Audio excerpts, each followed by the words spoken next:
नमस्कार। आज एक बहुत बड़े सवाल की तह तक चलते हैं। आखिर भारत की आबादी इतनी ज्यादा क्यों है? आज हम इसकी असली कहानी को समझेंगे। ये आंकड़ा देखिए, 1.47 अरब यानी 147 करोड़ लोग। ये कोई छोटा मोटा नंबर नहीं है। हम अब चीन को भी पीछे छोड़ चुके हैं और दुनिया के सबसे ज्यादा आबादी वाले देश बन गए हैं। तो सवाल फिर वही आकर खड़ा हो जाता है कि आखिर भारत में इतने सारे लोग हैं क्यों? चलिए आज मिलकर इस पहेली को सुलझाते हैं। अच्छा, अब देखिए, आमतौर पर जब ये सवाल उठता है तो जवाब क्या मिलते हैं? गरीबी, अशिक्षा, पढ़ाई लिखाई की कमी, या फिर लोग उत्तर प्रदेश और बिहार जैसे राज्यों की तरफ इशारा करने लगते हैं।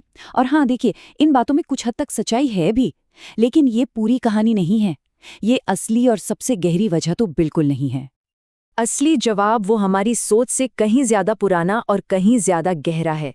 और मजे की बात यह है कि ये उन चीजों में छिपा है जो एक तरह से हमारे काबू से बाहर रही हैं। और वो वजह है भूगोल। जी हाँ, भारत का भूगोल। आइए समझते हैं कि कैसे इस देश की जमीन और नदियों ने हमारी पूरी सभ्यता को वो शक्ल दी जो आज है। और ये सिर्फ भारत की कहानी नहीं है, दुनिया की हर महान प्राचीन सभ्यता की कहानी यहीं से शुरू होती है। और इस पूरी कहानी के बिल्कुल केंद्र में है एक नाम, सिंधु गंगा का मैदान। इसे इंडो गैंजेटिक प्लेन भी कहते हैं। ये कोई मामूली मैदान नहीं है।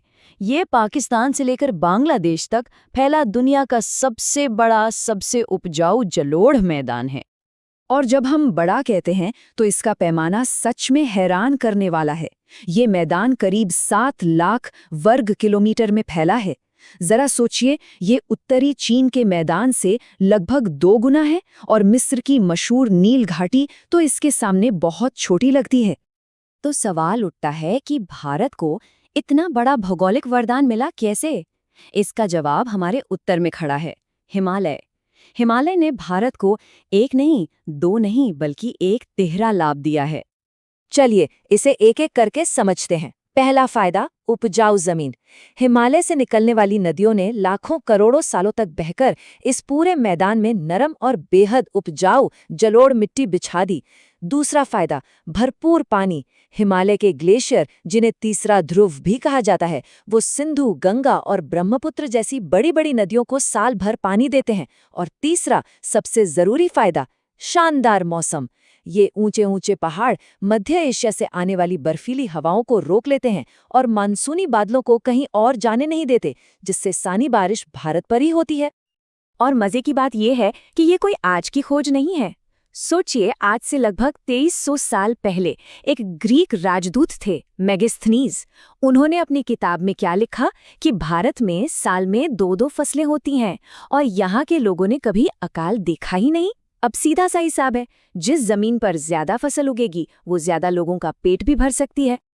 अच्छा, यहाँ पर एक सवाल दिमाग में आ सकता है। अगर भारत की जमीन हमेशा से इतनी अच्छी थी, तो फिर इतिहास में एक ऐसा दौर क्यों आया जब चीन की आबादी हमसे आगे निकल गई? बहुत वाजिब सवाल है। इसका जवाब छिपा है इतिहास के एक खास दौर में, जिसे हम ब्रिटिश विसंगति या द ब्रिटिश अनोमली कह सकते हैं। ये वो दौर था जब भारत की आबादी की जो नेचुरल ग्रोथ थी, उसे जबरदस्ती एक तरह से कहें तो दबा दिया गया था। आप बस इन आंकड़ों पर एक नज़र डालिए। पहली सदी हो, 1000 ईस्वी हो या फिर 1700, इन सभी दौर में दुनिया की कुल आबादी में भारत का हिस्सा चीन से हमेशा ज्यादा ही था। तो फिर अचानक ऐसा क्या बदल गया?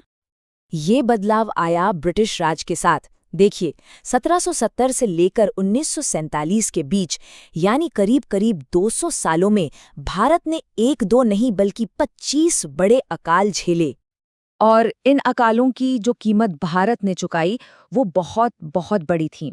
एक अनुमान के मुताबिक इन अकालों में करीब करीब 3.5 करोड़ लोगों की जान चली गई। अब इस आंकड़े की भयावहता को समझने के लिए इसकी तुलना पहले विश्व युद्ध से करते हैं। उस जंग में दुनिया भर के करीब 85 लाख सैनिक मारे गए थे और यहाँ भारत में अकालों से हुई मौतें उससे लगभग 4 गुना ज्यादा थी। और ये समझना बहुत जरूरी है कि ये कोई कुदरती आफत नहीं थी, ये ब्रिटिश नीतियों का सीधा नतीजा था। फिर देश आज़ाद हुआ और भारत की आबादी अपनी कुदरती रफ्तार पर वापस लौटने लगी। लेकिन अब कहानी एक बार फिर से बदल रही है। अब हमारा देश एक स्थिरता के दौर में दाखिल हो रहा है। और ये समझना बहुत जरूरी है। भारत की जो कुल प्रजनन दर है यानी टोटल फर्टिलिटी रेट या टीएफआर, वो अब 1.9 पर आ गई है। जानते हैं इसका मतलब क्या है? ये 2.1 के रिप्लेसमेंट लेवल से भी कम है। रिप्लेसमेंट लेवल वो दर होती है जो किसी देश की आबादी को सिर्फ स्थिर बनाए रखने के लिए जरूरी है। तो इसका सीधा सा मतलब यह है कि भारत की आबादी अब अपने आप स्वाभाविक रूप से स्थिर हो रही है। सारे अनुमान यही बताते हैं कि साल 2060 के आसपास हमारी आबादी अपने पीक पर पहुंचेगी और उसके बाद ये कम होनी शुरू हो जाएगी। लेकिन कहानी यहीं खत्म नहीं होती। इसमें एक आखिरी और शायद सबसे जरूरी मोड़ बाकी है। जिस भौगोलिक वरदान ने सदियों तक भारत को पाला पोसा, आज वही वरदान खुद बहुत बड़े खतरे में है। देखिए, क्लाइमेट चेंज की वजह से क्या हो रहा है। हिमालय के ग्लेशियर्स अब 65% ज्यादा तेजी से पिघल रहे हैं। हमारी नदियां प्रदूषित हो रही हैं, कुछ तो सूखने भी लगी हैं। मॉनसून, जो हमारी खेती की जान है, वो अब पूरी तरह से अनियमित हो गया है।